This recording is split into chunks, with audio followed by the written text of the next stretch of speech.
So ito na nga yung continuation ng day 2. Sa sobrang busy ng person, ngayon na nga lang ako nakapag-upload ng part 2. Anyways, dumiretso na nga kami sa Asda para mamili ng fruits at ibang ihahanda para sa barbecue dinner.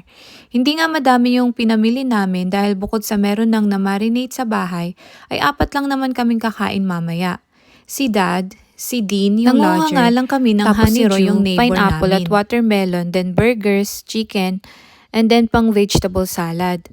Nakakita nga ako dito ng kamoting kahoy. Nung makita ko nga ito ay naisip kong gumawa ng suman. Kaso na-realize ko, wala nga palang nagkakayod ng nyog dito. 2 pounds nga siya per piece or almost 150 pesos sa atin. Ang mahal, 'di ba? Sabi nga ni Habi ay hindi pa nga daw siya nakakakain nito. So naisip ko magluto ng ginataang halo-halo pero 2 sahog nga lang. Itong kamoting kahoy saka yung kamoting baging. Pwede na din.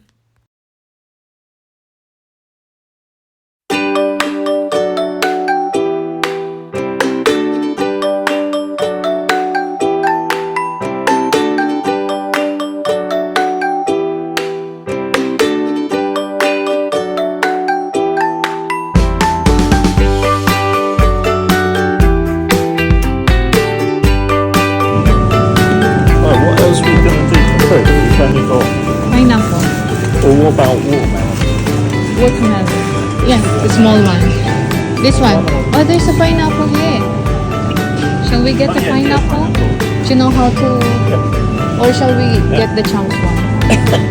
How about this? The smaller one. Just the smaller one. Or just this one.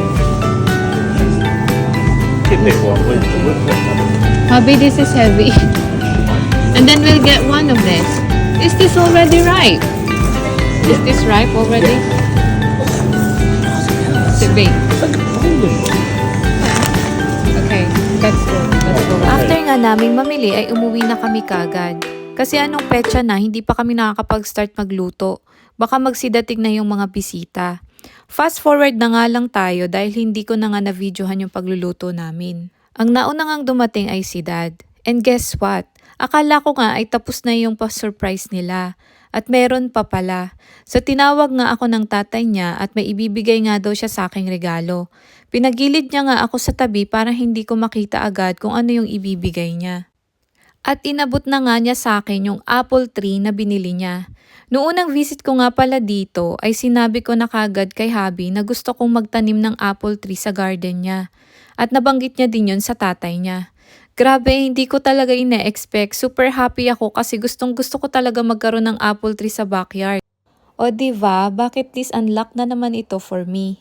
Nung una nga ay ayaw talaga taniman ni Habi ng kahit anong halaman yung garden niya. Pero dahil gustong gusto ko nga talaga, later on ay pumayag na din siya. At wala din siyang nagawa.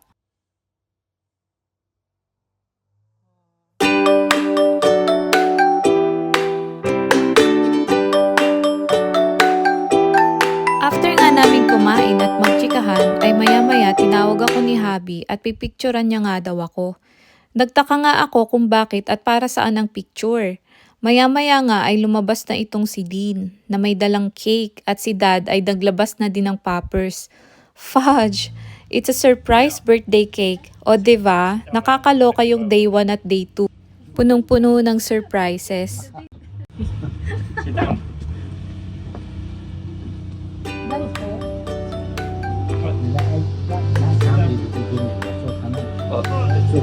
Yeah.